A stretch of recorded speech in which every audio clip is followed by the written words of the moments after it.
about the storytelling manual is you're supposed to be like storytelling like around, not quite a campfire, but it says have everybody kind of sit around you.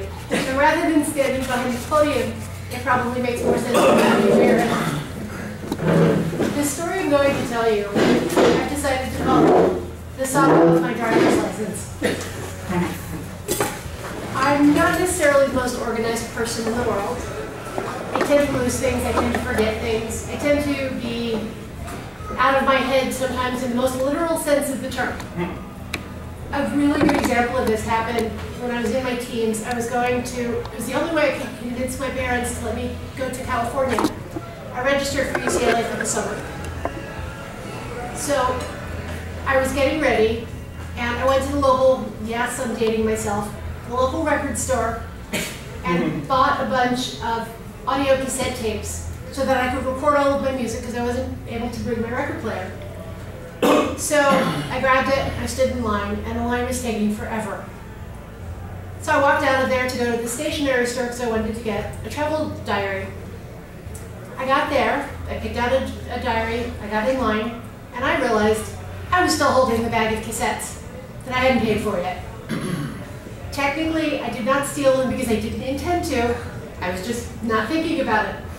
So immediately I ran back to the record store to pay for them, and I was in line there and I realized I still had the diary in my hand. I don't remember, I know I paid for both of them at some point, but so you can see, I'm not always, you call me an absent-minded professor. I am definitely that type. So, once upon a time, about 3 months ago or so, I went to the bank, and of course, drive-through, you need to show ID. I gave them my driver's license, and so I got my money. They put it in an envelope. They put my driver's license in there. I remember taking the money out of the envelope. That went in my wallet. Somehow, I didn't take the driver's license out. The next thing I knew, I had no idea where that envelope was. So I had no driver's license. I knew it was somewhere around. So I decided I was going to wait and try to find it. About a month or so later, when I hadn't found it, and I had to go to a couple of doctor's appointments, and all doctors now require ID. And matter of fact, I was visiting one of my other clubs that's in a secure building. I had to show ID. Fortunately, my Costco credit card, it's an Amex card, it has my picture on it. All right. So I temporarily had ID. The problem was I finally committed to the fact that I was going to replace it. I hit a catch-22. To get my driver's license, I needed to have my birth certificate. To get a copy of my birth certificate that was in our safe deposit box, I needed my driver's license. And our safe deposit box is downtown. He used to work near there, and it was easy for him to get there, so that wouldn't have been a problem, but now he works up at Parmer and 620. It wasn't so easy. So I was in this catch-22, and I finally figured, okay, I'm from Pennsylvania. All of the states now have something online. I should be able to get it. So I checked online. And Pennsylvania does have it, and I was able to get the information. I could webmail to them, and it would be an extra $10, or I could send it in. So I didn't want to spend the extra money. I figured I had my Costco card. I'm okay, for a little while. So I decided to do it that way. Then I realized I couldn't request it because I needed to give them a copy of my driver's license to get a copy of my birth certificate from there. So, fortunately, because we're married, my husband could request a copy of my birth certificate and send his driver's license. So we did that.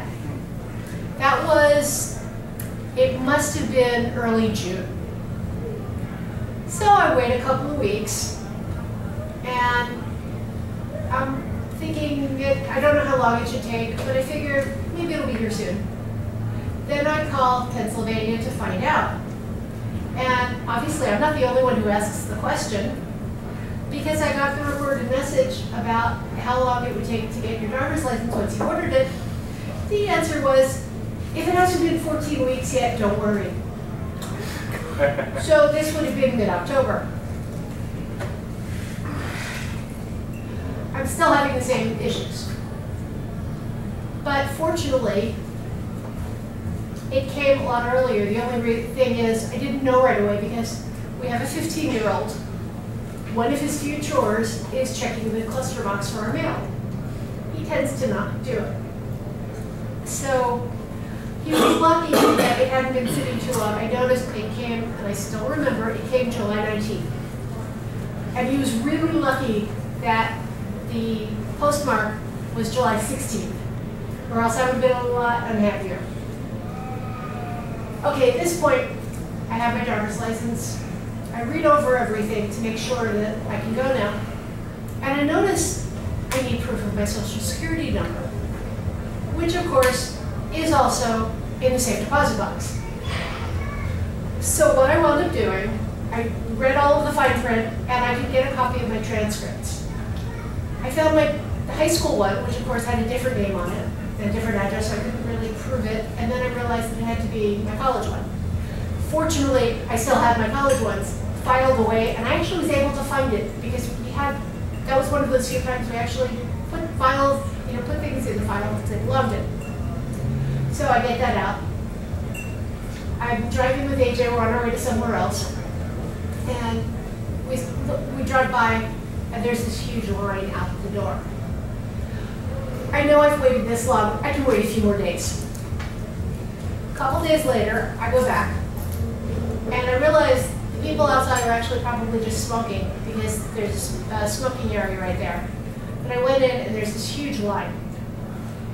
So I figure at this point I may as well do it. I'm here, it's not going to get any shorter. So I get in line, I wait a few minutes.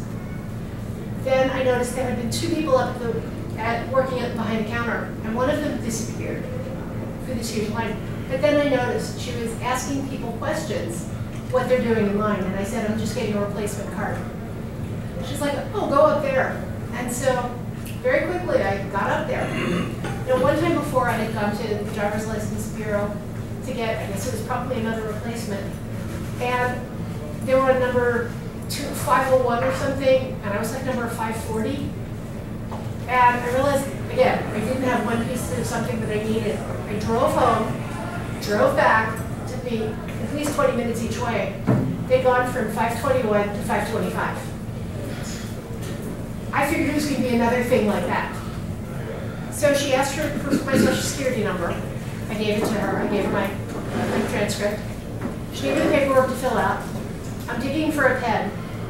And in the time it took me to dig for the pen and finally find one, they called me up.